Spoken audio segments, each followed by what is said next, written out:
The filming Daniel.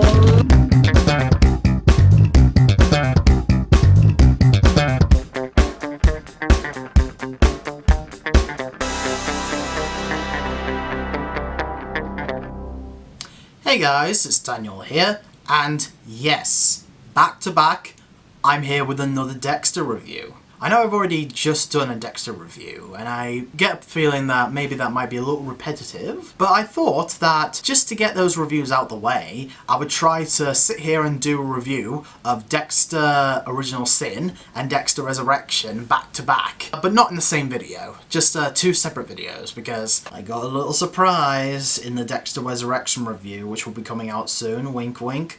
But today, I'm here to review the first minute of the show sequel, rest of the show prequel series to the original Dexter.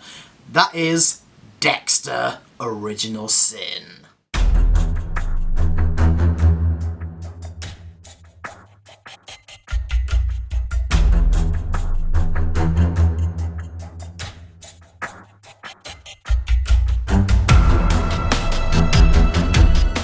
So Dexter Original Sin, at least in the first minute, takes place after the events of Dexter New Blood, where we see Dexter, who is recovering from his gunshot wound done by Harrison at the end of New Blood. However, as he's been transported to the hospital, Dexter starts to reminisce about some of the early moments of his life where he remembers himself as a young man, and that's when we travel back in time and see a young Dexter Morgan before he ever joined the Miami Metro Police Department, and he's living with a young adult Deb and his still alive father Harry, who is still teaching him the ways of the only kill bad people if you need to.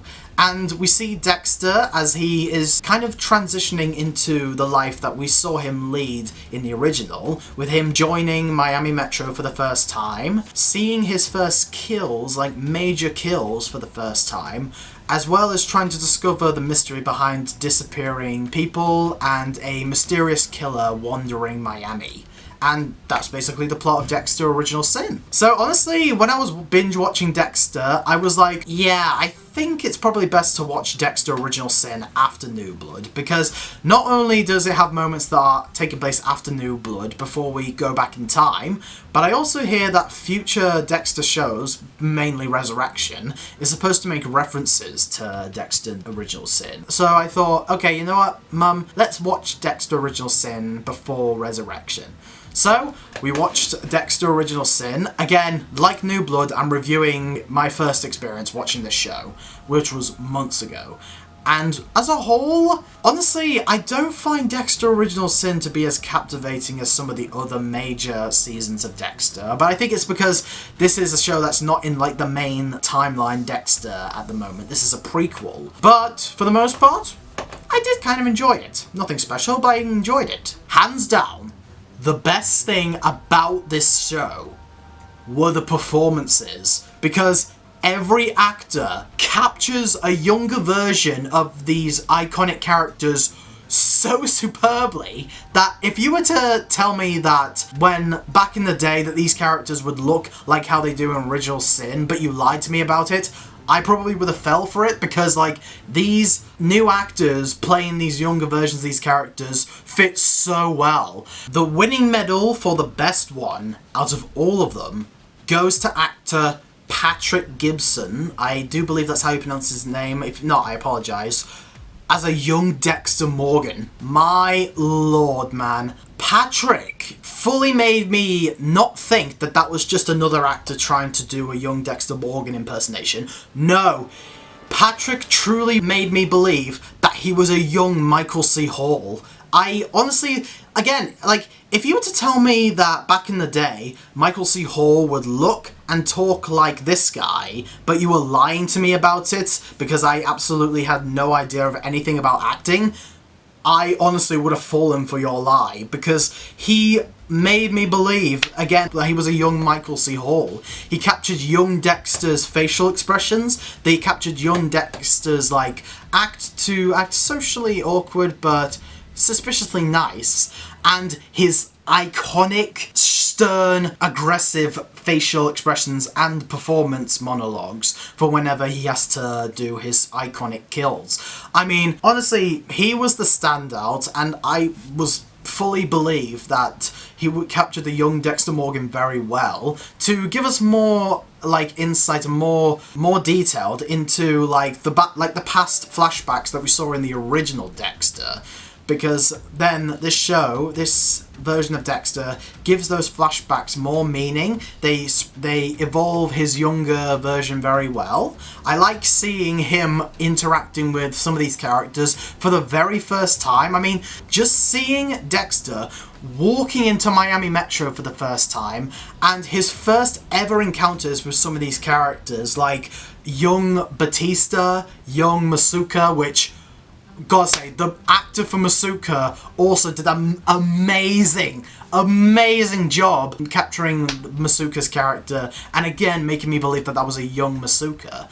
But going back to Patrick as Dexter, I thought that he did a fantastic job at feeling like a young Michael C. Hall. And speaking of Michael C. Hall, while Dexter, like Patrick, performs Dexter, like, physically and talkingly whenever his character talks, when we hear Dexter's iconic inner monologue, that's Michael C. Hall doing the voice of his inner monologue, which, in my opinion, was a fantastic idea, because not only does it keep Michael busy during his time not performing as Dexter in front of a camera, but it makes sense because older Dexter is telling the audience his backstory, telling us a story about a time when he was, like, younger. That was a fantastic choice, and Michael, in my opinion, did a fantastic job, making it come off as kind of a psychotic, yet kind of charming storytelling voice.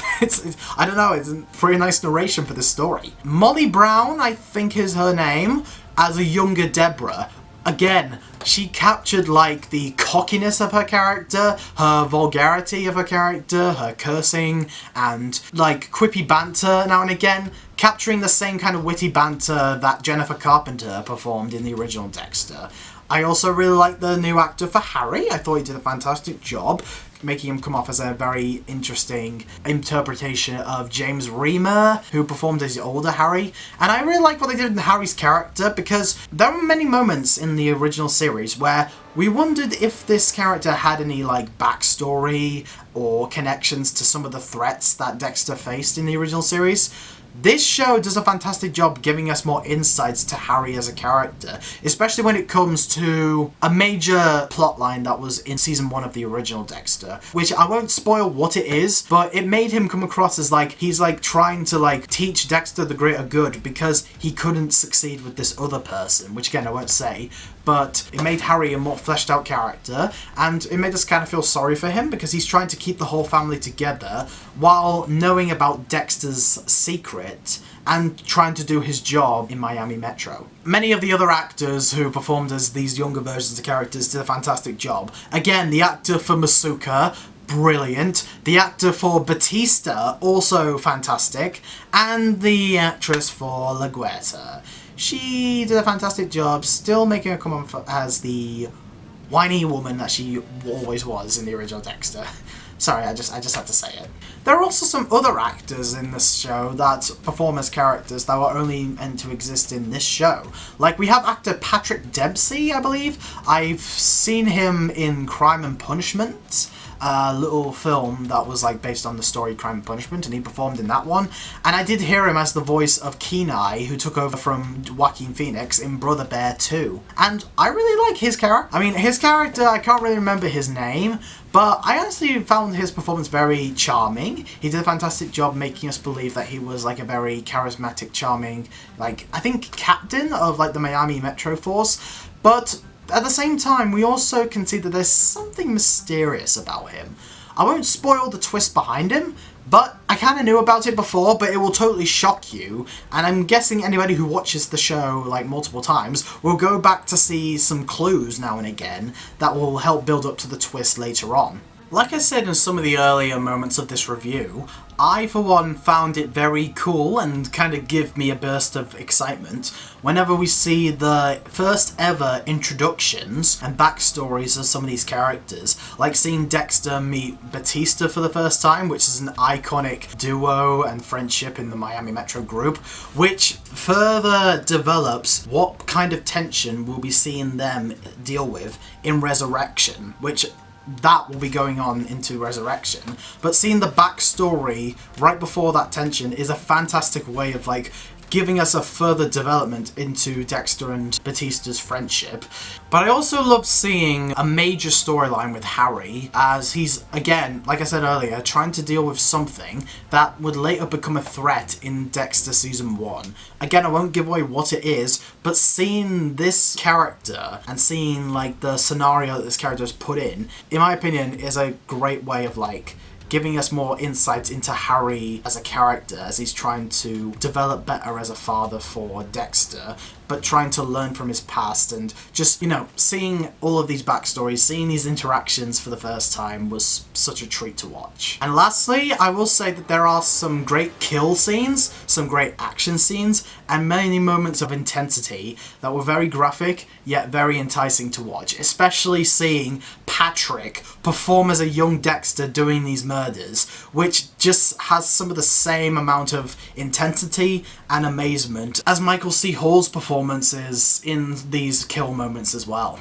Now, like I said before, there are things about this season that didn't really make me interested as some of the other seasons of Dexter.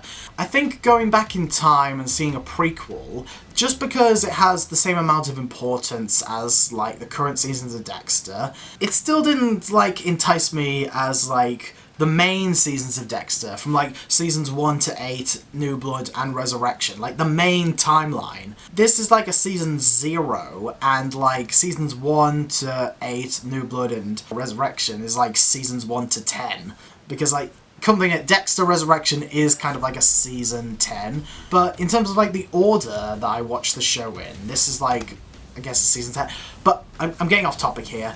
For me, I feel like that this series didn't have the same amount of enticement as some of the major seasons of Dexter. And honestly, I don't think it was trying to, because this is still a prequel. This isn't the main series. This is a prequel. So maybe it wasn't trying to. It was just trying to like show the backstory and showing the origins of the character of Dexter Morgan and his life before the main series. And honestly, I really appreciated that they did this, because even though we know pretty much how it will end, we're still like on the edge of our seats wondering what's going to happen next. And I'm pretty sure that the creators of the show were aware that there might have been consequences of making a prequel, so they still write some interesting moments of dialogue and still moments of conflict that honestly kept us on the edge of our seat, wondering what was going to happen next, even though we know the outcome later on. But again, I'm kind of running out of things to say in this review, because honestly, I didn't really think that this show, while it was good, it wasn't as interesting as some of the other Dexter seasons. But I also will admit there are a few moments that do kind of get on a bit of the boring side, and some of the annoying side as well. Like, honestly, as much as I did like the new actors for Deb and LaGuerta, I think they did too good of a job, because many moments of the time they were just as annoying as older versions of them in the original series. Like, LaGuerta is still kind of like a loud, rude, loudmouth, and honestly, I wasn't really putting up with her. But again, the actress did a fantastic job doing an impression of her. And Deb, yeah, I will admit, some of her wittiness, some of her bad language, some of her jokes, some of her cockiness can become grating at times. But I think one of the major problems I recognised when I first watched this series wasn't some of the story elements or some of the characters. It was the style. The style kind of looked a bit shaky. The editing kind of came off as very choppy and sloppy in many moments. There's so much moments of like shaky cam and so many moments of like fast editing that honestly it looked more like something of a direct-to-video movie or show rather than an official TV show or an official installment in the Dexter franchise. I mean, I wasn't expecting like too much like great, but like honestly the editing kind of came off as a bit choppy, and there's kind of a lack of consistency from cut to cut, and the film style for this series does kind of look a bit, like, underdeveloped and a bit cheap now and again. I mean, again, I'm not really going to complain too much, but like, when you look at like such things like Dexter New Blood and Dexter Resurrection, those two shows have great cinematography, they have great editing, and very consistent editing. This one, it kind of like, there's so much like shakiness, so much like bright colours coming now and again, and like kind of film style that isn't really that impressive, that it does kind of make it come off as a bit distracting. Honestly, I don't really have much to say about the show. I mean, come think of it, I didn't hate it. I enjoyed it. It was interesting seeing the origins of some of these characters. I just didn't feel like it was as interesting as some of the other Dexter seasons. And I kind of feel bad for that, because I feel like that's one of the reasons why the makers of the show, and why Paramount Plus and like Showtime didn't really have this much of an interest in showing the original sin, like the prequel series to Dexter, and instead want to focus on the current seasons of Dexter, focusing on the current timeline, that they cancelled Dexter Original Sin after one season.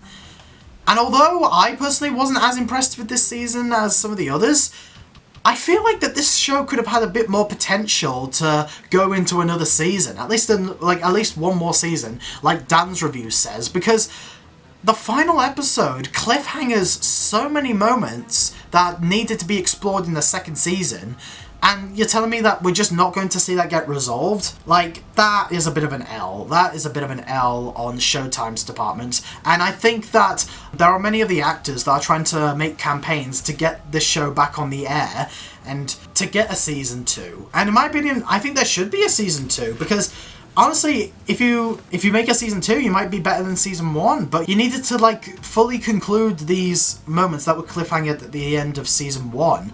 But until then, we're not going to get a season 2 to get the answers of these questions.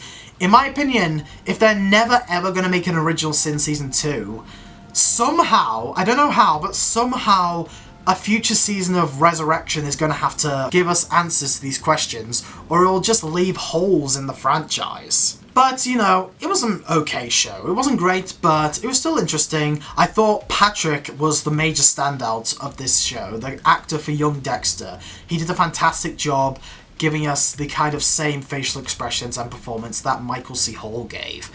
And that's why I'm going to give Dexter Original Sin a 3.5 out of 5.